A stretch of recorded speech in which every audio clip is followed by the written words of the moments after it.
Goeiedag en baie welkom by ons nuwe Bybelstudiereeks wat ons begin oor Markus. Jy sal sien dat die Bybelstudiegedeeltes nie die hele boek van Markus gaan dek nie, maar dat ons juis ook gaan fokus by sekere gedeeltes van Markus, die gedeeltes wat ons tydens ons eredienste gaan bespreek. So ons begin vandag met Markus 1 en ek gaan vir ons daarso lees van vers 1 tot vers 15. Ek lees vir ons uit die 2020 vertaling. Die begin van die evangelie van Jesus Christus, die Seun van God, soos daar in die profeet Jesaja geskryf staan. Kyk, ek stuur my boodskapper uit voor jou. Hy sal jou pad gereed maak. 'n Stem van iemand wat roep in die woestyn. Maak die pad van die Here gereed, maak sy paaie reguit. So het Johannes gekom. Hy het in die woestyn gedoop en 'n doop van bekering met die oog op die vergifnis van sondes verkondig. Die hele landstreek van Judea en almal in Jerusalem het na hom gegaan en hulle is deur hom in die Jordaanrivier gedoop, terwyl hulle hulle sondes bely het. Johannes het 'n kleed van kameelhaar gedra met 'n leergordel om sy heupe en hy het sprinkane en wilde heuning geëet. Hy het gepreek en gesê, na my kom hy wat sterker as ek is. Ek is nie eens werd om te buk en die riempies van sy sandale los te maak nie. Ek het julle met water gedoop, maar hy sal julle met die Heilige Gees doop. In daardie dae het Jesus vanaf Nasaret in Galilea gekom en hy is deur Johannes in die Jordaan gedoop. Net toe hy uit die water kom, het hy die hemel sien oopgaan en die Gees soos 'n duif op hom sien neerdal en 'n stem het uit die hemel opgekom. Jy is my seun, my geliefde, oor jou verheug ek my. Direk daarna het die Gees hom in die woestyn ingedryf. Hy was 40 dae lank in die woestyn, waar hy deur die Satan versoek is. Hy was saam met wilde diere en engele het hom versorg. Nadat Johannes gevange geneem is, het Jesus na Galilea gegaan, waar hy die evangelie van God verkondig het. Hy het gesê, die bestemde tyd is vervul en die koninkryk van God is op hande. Bekeer julle en glo die evangelie. Ons gaan tot daarso lees. Nou wanneer ons kyk na hierdie gedeelte, aan die begin is daar iets wat reeds vir ons uitstaan. Ons het nodig om in ag te neem vir wie die boek of wie hierdie evangelie geskryf is. Dit is vir 'n gemeente in Rome, mense wat bang was, mense wat onderdruk was. Dis ongeveer in die omgewing van 65 tot 70 na Christus geskryf. So hierdie dien dan as die proloog van die hele evangelie wat vir ons fundamentele temas en die identiteit en gesag en die roeping bekendstel. Baie van die temas wat ons ook raak sien in Markus is 'n stuk subversiwiteit, hoe dit teen die grein van daai dag en teen die grein van die mag van daai dag gaan inspreek. So ons sien hierso 'n kontras sterk tussen die koninkryk van Rome en die koninkryk van God, hoe God se koninkryk lyk. Ons begin aan die begin met 'n koninklike proklamasie, die begin van die evangelie van Jesus Christus, die Seun van God. Dis nie 'n neutrale inleiding nie, dis polities en godsdienstig. Die term evangelion of evangelie was algemeen gebruik vir koninklike dekrete of oorwinningsaankondigings. Wanneer daar oorwinnings oor ander gedeeltes gebring was, dan sou die evangelie uitgebring word van die koninkryk van Rome. Wat ons hierso egter sien, is 'n ander koninkryk en 'n ander goeie nuus. Dis nie een van vergelding, een van mag oor mense nie, maar eerder mag vir mense. Die heerskappy van God deur Jesus Christus. Die titel Seun van God wys reeds dan wie Jesus is. So anders as wat ander evangelies begin met die geboorte van Jesus, begin ons hierso met 'n proklamasie. Dit is 'n koninkryks terme wat gebruik word. Markus kombineer dan ook in vers 2 en 3 Maleagi 3 vers 1 en Jesaja 40 vers 3. Hierdie tegniek, bekend in orale tradisies, toon daarmee sy gesag as kenner van die tradisie. Ek lig gou weer vir julle daai uit.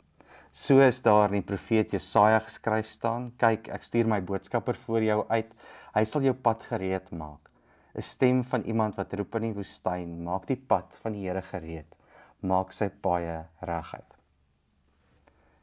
So dis 'n pad wat voorberei moet word. Dit dui nie op 'n fisiese reis nie, maar simboliseer hierso bekering, 'n geestelike heroriëntasie en 'n gemeenskapsverandering.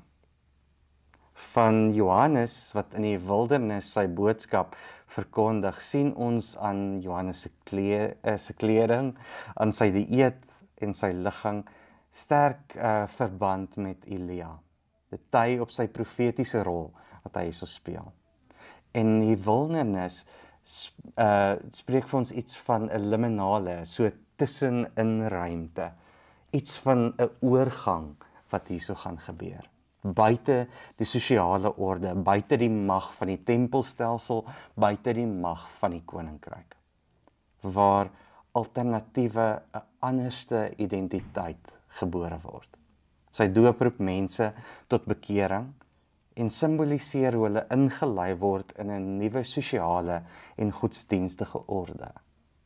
Vergifnis het in daardie konteks dikwels skuldverligting beteken. Baie relevant vir mense wat uitgemergel is, vir uitgemergelde boere onder die Romeinse belastingdruk.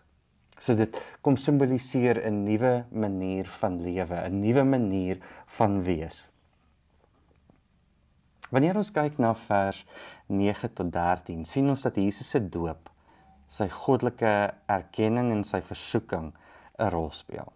Sy doop met die stem van God wat uit die hemel uit opkom, sê iets van 'n openbare eerverklaring, 'n belangrike daad wat in die eer en skande van daai tyd, of die eer en skaamte van daai tyd, 'n rol speel. So Jesus word hierso direk deur God verlig, deur God uitgelig. Die Heilige Gees wat soos 'n duif neerdal, simboliseer iets van die sagtheid en iets van die skepping, veral as ons dit vergelyk met Genesis 1 vers 2. En die versoeking in die woestyn, iets van Jesus se getrouheid. So kom ons kyk 'n bietjie na waar hierdie afgespeel het. Ek het reeds vir julle gesê, min of meer hierso 65 tot 70 na Christus. Dis na Nero se vervolging en net voor of tydens die vernietiging van die tempel. Rome is die politieke mag wat daar 'n rol speel en daar's kulturele onderdrukking van mense wat juis die mense van die weg is. So hierdie tweede generasie gelowiges, tweede, derde generasie gelowiges kan moontlik vra, of as dit eerste generasie gelowiges kan moontlik vra, maar is dit die moeite werd om deur hierdie vervolging te gaan? Is dit die moeite werd om so swaar te kry? As ons kyk na hulle eer en skande samelewing, sien ons dat hierdie openbare erkenning 'n sosiale mag aan Jesus gee, anders as die mag van die keiser. En ons sien hierso iets van Jesus se geboortereg, geboorte van God, van bo af wees wat 'n belangrike rol speel. As ons kyk na die politiek en die evangelie, sien ons hierdie evangelie word teen die keiserlike aansprake geposisioneer. Waar die keiser 'n evangelie verkondig, bring Jesus 'n ander koninkryk. Nie gegrond op geweld of mag of onderdrukking nie, maar op vergewing, vrede en bekering. Jesus se evangelie, sy goeie nuus, gaan teen die grein van daai dag in. As ons kyk na die ekonomiese agtergrond, sien ons dat die Joodse platteland onder intensiewe belasting en baie druk was. Baie mense het grond verloor en moes as arbeiders of as ambagsmanne in stede soos Tiberias of Sepphoris werk. En dit het 'n diep gevoel van vervreemding geskep. Markus gebruik Johannes en Jesus se woorde en sy woestynoptrede as teenbeeld van hierdie sisteme. Die feit dat Jesus deur God self uitgelig word, sê vir ons iets van die lojaliteit aan die familie. So beteken dit iets vir hierdie mense in daai dag ook. Hulle word onmiddellik deur God ook as God se kinders erken, soos wat Jesus as God se kind erken word. As ons bietjie kyk na wat se sosiale en sielkundige en politieke waarnemings ons daarin raak sien ons iets van persoonlike transformasie. Jesus se optrede dui op 'n selfbewussyn en 'n roeping. Sy isolasie in die woestyn is nie 'n trauma nie, maar dit is eerder 'n simboliese fase van identiteitsvorming. Gaan hy eg bly aan dit waarvoor hy gekom het? Hy word nie deur sy familie of strukture bevestig nie, maar deur God self. Ons sien iets van 'n sosiale verskywing hierso ook. Eers waar Johannes die Doper optree en dan Jesus aan wie hy dit oorgee. Die gehoor van Johannes bestaan uit stedelinge, ambagsmanne, en bekering is dus 'n sosiale en radikale daad. Dit bied hoop op 'n stelsel wat van die tempel en van die keiser afhanklik is. Ons sien iets van 'n gemeenskaplike dimensie ook hierso. Die belydenis van sonde, hierdie ek sterf aan myself en ek staan op uit die dood uit, soos wat ons gesien het onder die kollegia. Dit is nou groepe soos ambagsmanne, soos skrynwerkers en smede en sulke goed, dat hulle ook deur hierdie doopritueel was en geglo het dat die ou persoon dood gegaan het en die nuwe opgestaan het. So dis 'n nuwe opstaan, 'n nuwe identiteit wat gekry word. En dan natuurlik hierdie politieke weerstand wat ons raak sien in Markus. Hierdie hele proloog daag die gevestigde orde uit. Die tempel, Rome en die patriargale gesinsstelsels word uitgedaag. Jesus gaan teen die logika van daai dag in. Hy gaan teen die onderdrukking en die mag en die eksklusiwiteit in. Ek hoop dat hierdie inleiding tot Markus vir jou tot seën is en dat jy ook verder saam met ons sal reis. Dink 'n bietjie en laat in die comments oor wat hierdie vir jou beteken. Wat dit beteken vir ons om vandag te vra, maar hoe lyk ons sisteme? Waar lê die mag in ons sisteme? Teen wat behoort ons hardop uit te roep in die woestyn? Teen wat behoort ons deur liminale of tussenin ruimtes te gaan om te vra, maar waar lê ons identiteit? Wie is ons? En wie is ons in Christus? Mag dit vir jou 'n geseënde dag verder wees. Totsiens.